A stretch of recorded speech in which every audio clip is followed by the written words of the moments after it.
Sabe quando uma ideia parece ótima no papel, mas na prática pode gerar um monte de problemas? É um pouco sobre isso que a gente vai conversar hoje. Vamos mergulhar numa análise crítica do polêmico projeto de lei da misoginia. E olha, o ponto aqui não é discutir se combater o ódio é importante. Claro que é. A questão é outra. Será que esta lei, do jeitinho que está escrita, é a ferramenta certa para essa luta? E vamos começar com algo que todo mundo concorda. A fonte que a gente analisou deixa isso bem claro. A intenção por trás da lei é boa, é nobre. Afinal, quem não quer combater a misoginia? É um objetivo que, em tese, une todo mundo. Ninguém em sã consciência defende o ódio contra mulheres. Só que o problema não é o quê, mas o como. Esse projeto de lei específico, com as punições que ele sugere, é realmente o melhor caminho? Ou será que ele pode acabar criando mais confusão do que solução? É exatamente isso que vamos destrinchar agora. Para entender essa crítica toda, a gente vai seguir um roteiro. Primeiro, o que exatamente a lei propõe? Depois, será que a gente já não tem leis que cobrem isso? Aí vamos dar uma olhada na proporção da pena, nos perigos de uma definição meio vaga e, para fechar, nas possíveis consequências que ninguém esperava. Ok, vamos começar pelo básico. A proposta do PL é bem direta: transformar a misoginia em crime com penas bem severas. A ideia nasceu de uma vontade super legítima de dar mais proteção para as mulheres na nossa sociedade. E é aqui que entra a primeira grande crítica levantada na nossa análise: a de que essa lei talvez seja desnecessária. A pergunta que fica no ar é: será que o nosso Código Penal já não tem as ferramentas para lutar contra a misoginia? Para sacar esse argumento, a gente precisa lembrar de um conceito jurídico: os crimes contra a honra. O nosso Código Penal já prevê coisas como injúria e difamação, que foram criadas justamente para proteger a dignidade e a reputação de qualquer pessoa contra a ofensa. E essa tabela aqui deixa o ponto bem claro. Segundo a fonte, um xingamento misógino já pode sim ser enquadrado como injúria. Um ataque para manchar a reputação de uma mulher só por ela ser mulher já pode ser visto como difamação. E não é só na área criminal, não. A vítima já pode entrar na justiça para pedir uma indenização. Então a crítica é: se os caminhos já existem, por que criar um novo em vez de fazer os atuais funcionarem melhor? Beleza, agora vamos para o segundo ponto crítico: a proporcionalidade. A análise aqui questiona se a punição que o projeto propõe é justa, é equilibrada quando a gente compara com outros crimes, inclusive crimes com violência física. E a pena máxima que estão propondo: até 5 anos de prisão. Pois é, 5 anos. E é esse número que está no centro de todo o debate sobre o equilíbrio da justiça. Agora, o que é chocante é essa comparação.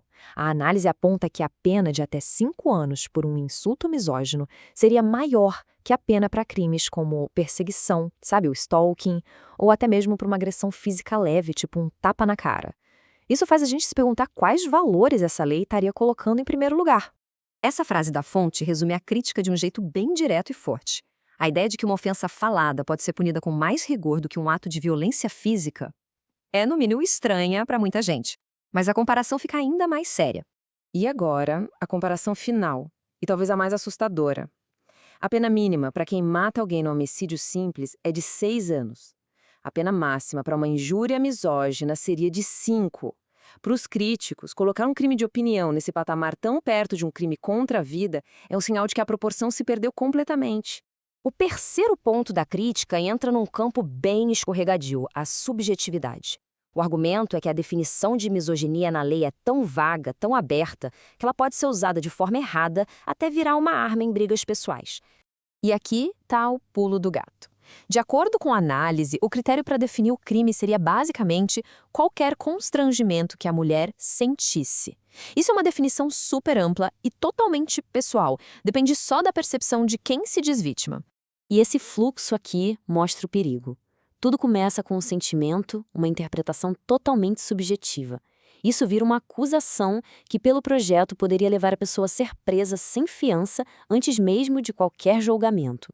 E, no fim, sobra para um juiz a batata quente decidir se um comentário foi crime ou não, baseado em algo que não é nada objetivo. As consequências disso, são bem preocupantes.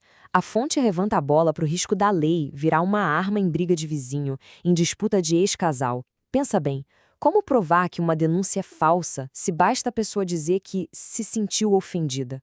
O estrago na reputação de alguém pode ser irreversível, mesmo que no final seja inocentado. Isso cria um cenário de insegurança jurídica total. Chegamos ao último ponto da nossa análise. A ideia de que essa lei, mesmo com a melhor das intenções, pode ter um efeito contrário. Pode, no fim das contas, acabar prejudicando justamente as mulheres que ela quer proteger. A pergunta é forte e vai direto ao ponto. Será que, ao tentar criar um escudo de proteção tão rígido e tão subjetivo, a lei não acabaria criando outros tipos de problemas e deixando as mulheres ainda mais vulneráveis em outras áreas da vida? E os possíveis efeitos colaterais são de arrepiar. Imagina no mercado de trabalho. O empregador pode pensar 2 vezes antes de contratar uma mulher, com medo de uma acusação baseada em subjetividade. Outro ponto, ao colocar a misoginia no mesmo patamar legal do racismo, corre-se o risco de banalizar as duas lutas. E tem uma mudança técnica mais gigante. Hoje, no crime contra a honra, só a vítima pode processar. Com a lei nova, qualquer grupo poderia abrir um processo. Imagina a explosão de ações na justiça. E com isso, a gente chega no coração da crítica que a fonte apresenta. O argumento final é que o Brasil não tem falta de leis para proteger as mulheres. O problema, de verdade, seria a impunidade, a falha em fazer valer as leis que a gente já tem. A solução, então, não seria criar mais crime no papel, mas sim fazer a justiça funcionar de verdade. E essa análise toda deixa a gente com um baita dilema. A vontade de proteger é justíssima, mas o caminho pode ser perigoso.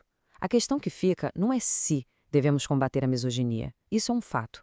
A questão é como fazer isso sem sacrificar a proporcionalidade, sem arriscar a própria justiça. Onde é que a gente traça a linha entre proteção e perseguição? É uma pergunta bem difícil e parece que a resposta ainda vai demorar para aparecer.